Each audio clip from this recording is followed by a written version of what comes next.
Welcome to Conversations. I'm Muqtedar Khan. Los Angeles is burning. There is an artificially created crisis there as people are protesting and opposing the arrests of undocumented migrants to America in Los Angeles. Many of them have been arrested and are on the verge of being deported. Their relatives, their friends, and the inhabitants and citizens of Los Angeles are protesting against ICE.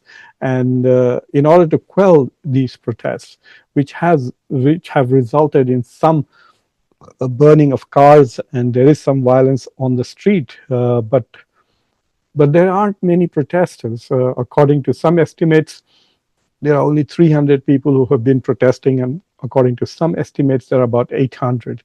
But President Trump has basically invoked his authority to unleash the National Guard upon these protesters. And not only that, he has put about 500 Marines who are on active duty on alert to be ready to be deployed anytime. So it has become much, much bigger than what it would have been if it was allowed for the local police to handle the situation. The governor of California, Gavin Newsom, is furious. He thinks this is an artificially created crisis by Donald Trump. And he also feels that his power and his authority has been basically usurped by President Trump, because it is actually the purview of the local executive, whether it's the mayor or the governor, who should have called for the National Guard, but not the president. And so the president is taking active role in maintaining security. In fact, the president's czar on deportation, essentially Tom Homan, has even threatened to arrest state officials who he thinks are obstructing his deportation, arrests, etc. And says no matter what, ICE work will continue. So he is threatening to continue arresting and deporting people, no matter how severe the protests. And if anybody protests and obstructs, he is planning to arrest them.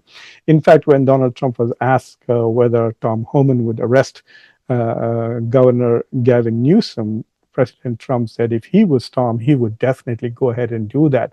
In fact, he's inciting his own, shall we say, head of ICE to arrest the governor of California. So this is becoming a real crisis now, especially if he's arrested. And I'm sure Gavin Newsom loves it. He loves media attention. This is his way of launching his bid as for the presidential elections in 2028. So suffice it to say that America is right now in a total mess. It's a pity. It appears that a new America is emerging from this fire of hatred and violence which the government has released against people who live within its borders. So this targeting of civilians, targeting of students who protest, targeting of professors, essentially clamping down on First Amendment rights, etc., across the country, hunting down and shutting universities, etc., is killing the old America, and a new America is emerging out of this. I don't know what kind of America is going to emerge out of this campaign, but the process is very ugly at the moment. Who knows? America may be richer and more prosperous, or America may be poorer, more violent, more divided. Today is my birthday. And as I reflect on what's happening in Los Angeles, I also reflect on my 33 years in America. Came to America in 1992. And this year I also completed, not only this is my 59th year, but I have lived in America for 33 years. And I have been teaching at American universities for 25 years. I finished my PhD in 2000, and I've taught for 25 years, 5 years in Adrian, Michigan, and 20 here at the University of Delaware. So I have lived my entire adult life, most of my adult life in the United States of America, and I feel very strongly that I have invested in the old America, and to me it's a travesty to see it burning. and what seems to be at the end of the tunnel does not look very promising. So I thought that I'm going to celebrate my birthday by reflecting upon the things that I liked about old America. The best way to describe the essence of America is by what Thomas Jefferson wrote in the Declaration of Independence. He wrote the first draft, and Ben Franklin and others edited it, and this is how it sounds. It is essentially a summarization of the reasons for America's existence, and this is what Thomas Jefferson wrote. We hold these truths to be sacred and undeniable, that all men are created equal and independent, that from that equal creation they derive rights inherent and inalienable, among which are the preservation of life, liberty, and the pursuit of happiness. This is the essence of America. And when I read this, I was moved profoundly. I remember reading this in one of my seminars in political philosophy. We had a whole discussion on every little item. What are rights? What is inalienable? Inalienable means that which cannot be taken away from you.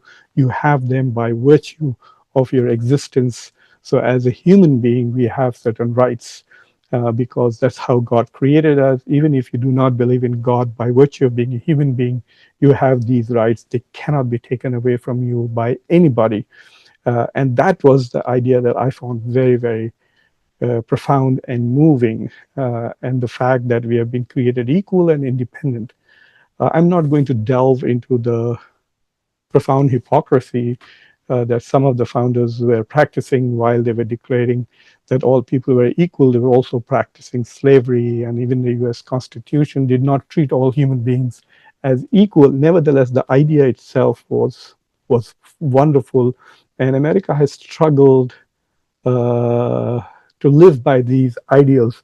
But the point is that every day America has tried to get better and aspire to realize this particular set of values, that all of us are created equal and independent. We have these rights which are inherent in us, they cannot be taken away. And there's our life, liberty, and the pursuit of happiness. Everybody understands why life itself is important. Liberty essentially is freedom from the restrictions that a government can impose on you, freedom from undue interference in your life from the government and powers and authority, and the pursuit of happiness. Now, this is where I'm going to talk about most of my, or the rest of my discussion today is going to be about the meaning of pursuit of happiness. These are the 5 things that I like about America, the old America. I hope they survive this transformation. And so whenever and whatever kind of new America emerges, I hope that some of these values that I'm discussing today uh, remain. Otherwise, America will not be America anymore. So, but before that, for those of you who have come to Khanversations for the first time, do subscribe to the channel, like this video, press the bell icon, and try to become a member of Khanversations. So the 5 things that I like, the first thing that I like about is that America as a country, as a society, has always privileged individuality and creativity. Americans seek to realize the inherent potentiality that is within the individual. So this idea of pursuing happiness is not just something hedonistic. It's not just about pleasure. It is about recognizing what is special about yourself and then trying to materialize it, trying to pursue it. So pursuit of happiness should be understood as a passion for something that you think is about you and you're trying to realize it. This in management theory, they call it self-actualization. You want to become all that you can potentially be.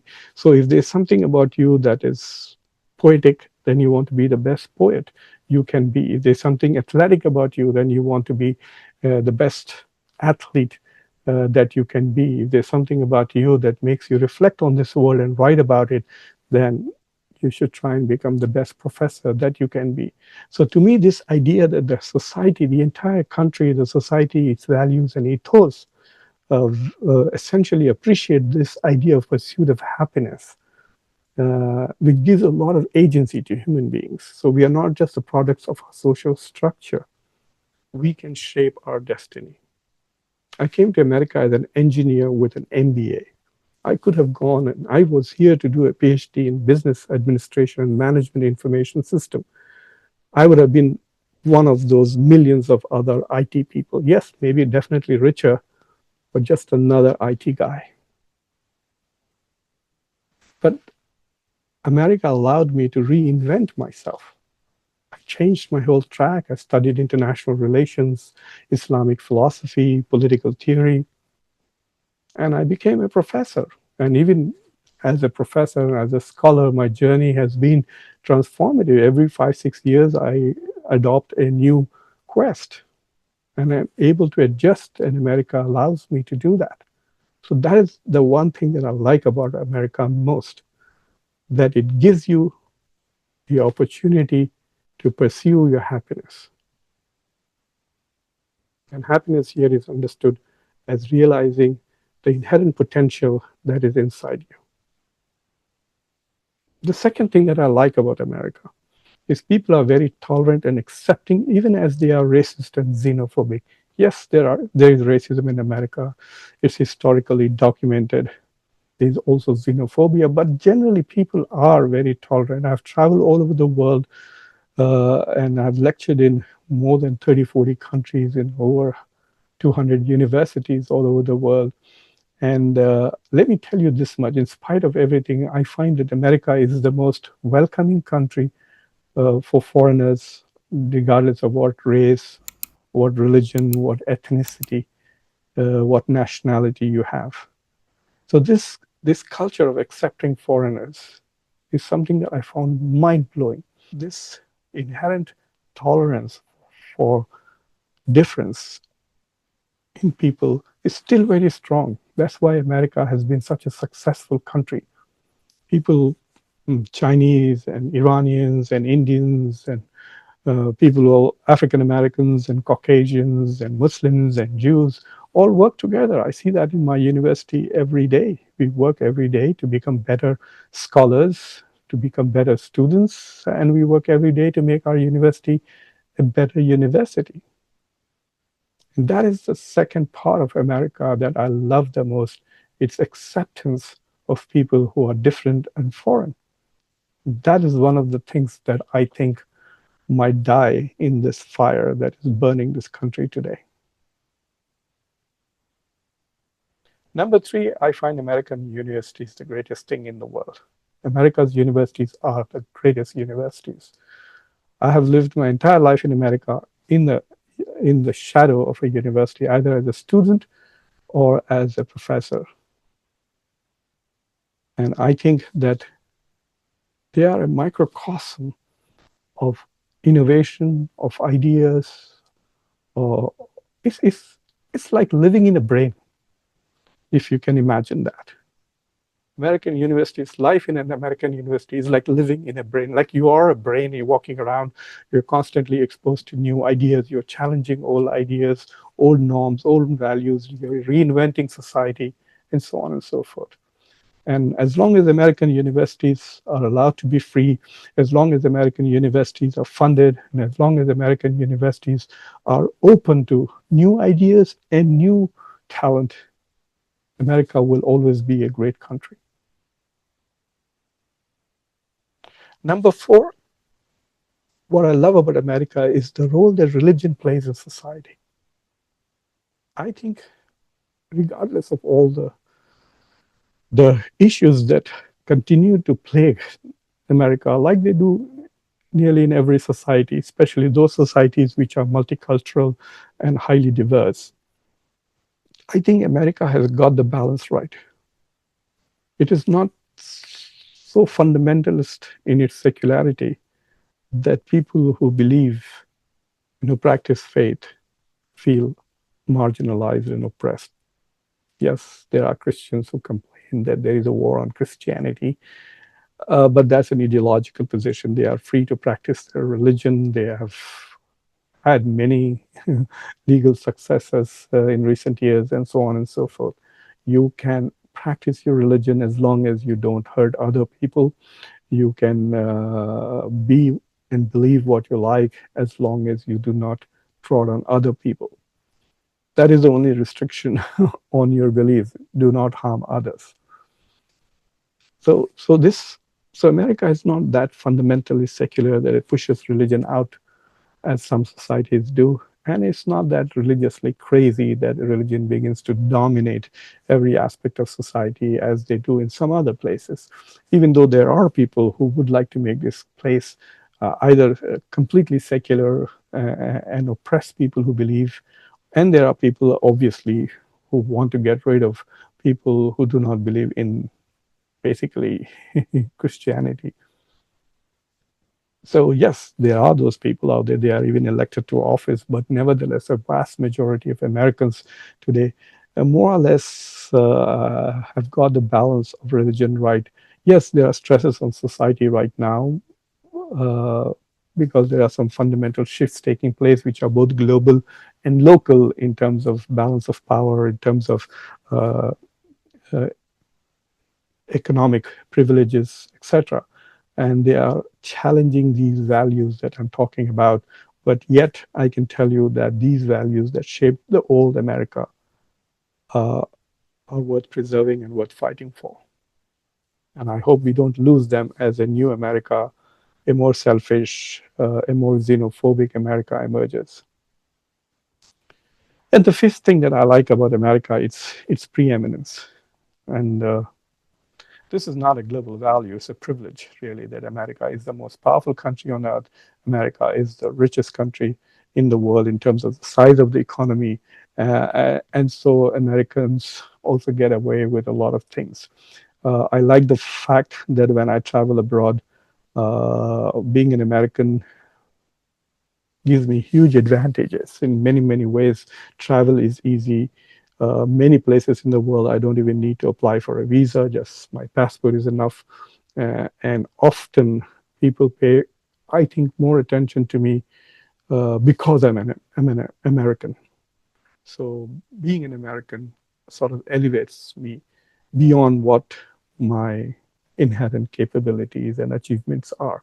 So it has a, shall we say, a force multiplier effect just because I'm an American. So if I had the same CV as I have now, and if I was living in Australia or England or India or any other place, then I don't think I would have had uh, as much success in whatever I have tried to do as I have because I'm an American. So I like the fact that there is such a thing as American preeminence. It privileges the lives of Americans. It gives us an advantage, and it's worth preserving for. Yes, it's unfair to the rest of the world, but as an American, I value that. Uh, and as an American Muslim, there's another special experience that I have, which is primarily a Muslim experience. So it's not something that all Americans enjoy. Is I belong to a religion which is truly global. I don't think there is any other religion other than Christianity which is on the same level as Islam. So you can in here when you go to a mosque in America, you can be praying with African Americans and Nigerians and South Africans and Somalians and Norwegian Muslims and British Muslims and Russian Muslims and Chechens and Indian Muslims and Pakistanis, Malaysians and Indonesians from every continent. You can find Muslims here, even in small mosques where you have congregations of maybe 300 to 500 people, you will find 20 to 30 nationalities. So every time I go to a mosque, I'm amazed at the profound diversity and multicultural character of Islam. I meet people who who have lived in the West for centuries. I meet people who have come here just last week. I meet people who have chosen to become Muslims. I have met people who have returned after generations of being away from the faith, especially in the post-Soviet societies, etc. So being a Muslim in America is a very special experience for me. I truly felt the concept of ummah, that there is a Muslim ummah which is global, there is a Muslim brotherhood and solidarity which is global. You do not experience that. So, for example, I lived a lot of my life in Hyderabad and India, and occasionally I would meet Muslims who came from Australia. I don't know why they would keep coming to Hyderabad for some kind of religious preaching purposes. I would occasionally meet some Arabs who would visit Hyderabad. And so the only diversity that I experienced were Muslims from North India, Muslims from South India. I would meet Muslims who spoke Telugu, Muslims who spoke Urdu, and sometimes Muslims who spoke Marathi and Punjabi. So that was the diversity, the limit. I mean, that's very diverse itself, but still, that's the limit of the diversity that I experienced in India. So the only other place I think where you can find so much diversity among Muslims is, I think, during the Hajj and during the smaller pilgrimages called Umrah in Saudi Arabia, where Muslims from all over the world come there. I'm sure that there are people from some nationalities which I have not yet met. I have not met Muslims from Greenland. I have not yet met Muslims from, say, Chile. But still, I think that uh, for me as a Muslim person who was and is deeply engaged with the community, so I participate in Muslim rituals, I participate in Muslim spiritual exercises, and so for me it has been a wonderful experience in meeting Muslims from different parts of the world. And I also learned how they understood Islam differently. So I also got to experience a lot of different ways in which Islamic sources are interpreted and practiced. That is also has been a very enriching experience. And because I'm a privileged American, I did travel to many Muslim countries. Sometimes in a month, I would go to Turkey and Morocco and Tunisia and Egypt and in Saudi Arabia, and I would experience how Islam is understood and practiced differently in all of these societies. So the last 33 years in America have been fantastic, to say the least. I'm extremely grateful that I have got to live got to live my American dream. And my American dream is composed of these values that allow us to pursue happiness. So as America burns in Los Angeles and other places, and a new America hopefully emerges out of this, I hope that none of these values are lost. Anyway, thank you for watching Khanversations. I'm Muqtedar Khan, your host. If you have not subscribed to the channel, do subscribe to the channel, like this video, press the bell icon, and share this video with the rest of your socio-political network. Until next time, I'm your host, Muqtedar Khan. Take care.